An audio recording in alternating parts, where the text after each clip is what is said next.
आज हम देखेंगे choose the correct form of verb, जिसमें खास तौर पे हमने सिग्नल वर्ड्स को देखना है। ये हमें हेल्प आउट करेंगे पेपर में आइडेंटिफाई करने के लिए कि इसका राइट आंसर क्या है। अगर हम फर्स्ट सेंटेंस को देखते हैं, we have not dash them. Have हमें बता रहा है कि यहाँ थर्ड फॉर्म ऑफ वर्ब होनी चाहिए। हेल्प फर्स्ट फॉर्म है, इसलिए ये आंसर नहीं होगा। हेल्प जो है फर्स्ट फॉर्म के साथ एस का इजाफा, ये भी नहीं होगा। और एक बात याद रखें, आईएनजी कभी भी अकेला नहीं आ सकता अगर उससे पहले हेल्पिंग वर्ब नहीं है, तो इसका मतलब ये तीनों नहीं होंगे। हेल्प जो है ये सबसे बेस्ट पॉसिबल आंसर है, यहाँ ये परफेक्ट टेंस को शो करता है। अगर हम अगले सेंटेंस को देखते हैं, he dash to school yesterday, तो यस्टरडे हमें इंडिकेट कर रहा है कि यहाँ सेकंड फॉर्म ऑफ वर्ब का इस्तेमाल होना चाहिए अगर ये सादा फिक्रा है। लेकिन क्योंकि आगे ऑप्शन में सब में नॉट है, तो ये हमें इंडिकेट कर रहा है कि यहाँ पे हेल्पिंग वर्ब की सेकंड फॉर्म होनी चाहिए।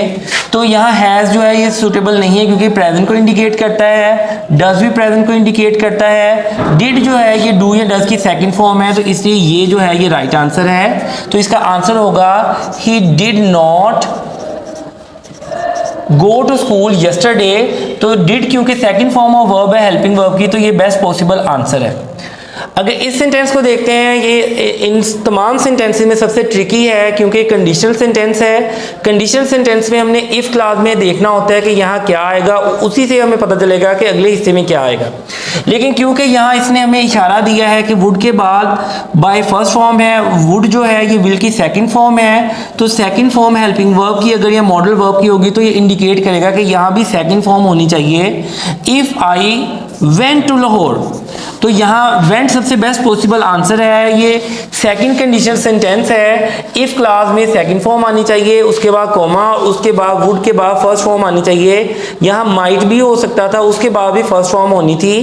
कंडीशनल सेंटेंसेस का जानना बहुत ज़रूरी है। अगर इस सेंटेंस को हम देखते हैं तो यहाँ पनिश जो है अपेरेंटली लग रहा है कि जैसे ये परफेक्ट टेंस है, बच्चे कंफ्यूज हो सकते हैं, वो हैड या हैज़ में से इंतखाब कर सकते हैं, जो कि गलत है। आपने यहाँ बाय को देखना है, पैसिव वॉइस में हम बाय का इस्तेमाल करते हैं, तो इनमें सबसे बेस्ट आंसर जो है ये है was. He was punished by the teacher.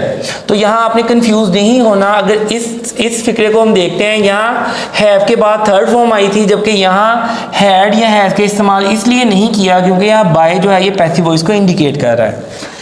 तो मेरी ऑब्जर्वेशन है कि जब भी choose the correct form of verb आता है उसमें एक यूनिवर्सल ट्रूथ लाजमी होता है। तो इसमें चैरिटी बिगिंस एट होम जो है ये बेस्ट आंसर है। चैरिटी क्योंकि सिंगुलर है तो इसलिए फर्स्ट फॉर्म ऑफ वर्ब के साथ हम एस का इजाफा करेंगे। जब हम देखते हैं प्रेजेंट इंडेफिनिट के यूजेस में, तो उसमें यूनिवर्सल ट्रूथ भी होता है कि यूनिवर्सल ट्रूथ जो होता है वो हमेशा प्रेजेंट इंडेफिनिट में होता है। अगर इस सेंटेंस को देखते हैं, यहाँ सिंस जो है ये सिग्नल वर्ड है, ये हमें बता रहा है कि काम जारी भी है और काम के साथ वक्त का जिक्र भी है। तो इसलिए will be raining, is raining, ये दोनों किक आउट हो जाएंगे। रेन्स आ ही नहीं सकता क्योंकि प्रेजेंट इंडेफिनिट है। तो बेस्ट पॉसिबल आंसर ये है कि हैज़ बीन रेनिंग आएगा, क्योंकि यहाँ ना सिर्फ काम जारी है बल्कि उसके साथ वक्त का जिक्र भी किया गया है। अगर इस सेंटेंस को देखते हैं, would that I dash rich, ये आपको साइन बता रहा है कि ये तमन्नाई फिक्रा है। इसमें कोई ख्वाहिश की जा रही, काश मैं अमीर होता। अपेरेंटली लगता है कि आई के साथ वॉज आना चाहिए, ऐसा नहीं है। यहाँ वर आएगा। जो तमन्नाई फिक्रे होते हैं उसमें हम हेल्पिंग वर्ब को चेंज कर देते हैं। तो आई के साथ नॉर्मली वॉज आता है, लेकिन यहाँ वॉज नहीं वर आना है। इसको आपने कॉन्शियसली याद रखना है कि अगर इस तरह का फिक्रा आए तो आपने हेल्पिंग वर्ब को चेंज करना है। I advise him dash the truth, तो अपेरेंटली सारे इसके जो आंसर हैं वो ठीक लग रहे हैं क्योंकि यहाँ सेकंड फॉर्म के बाद आपने टू के बाद फर्स्ट फॉर्म यानी इन्फिनेटिव का इस्तेमाल करना है। अपेरेंटली चारों आंसर ठीक लग रहे हैं। तो ट्रिकी चीज़ यहाँ क्या है, आपने ये देखना है ट्रूथ के साथ क्या आता है। टू स्पीक द ट्रूथ जो है ये बेस्ट आंसर है, क्योंकि अगर इसमें देखा जाए टू टेल जो होता है ये लाई के लिए आता है, झूठ बोलने के लिए। तो टू स्पीक जो है ये बेस्ट आंसर है। We generally dash Urdu in college, generally इशारा हमें दे रहा है, ये प्रेजेंट इंडेफिनिट है, ये रूटीन या हैबिट को इंडिकेट कर रहा है। तो कन्फ्यूजन यहाँ ये क्रिएट होगी कि स्पीक आना चाहिए कि स्पीक्स आना चाहिए।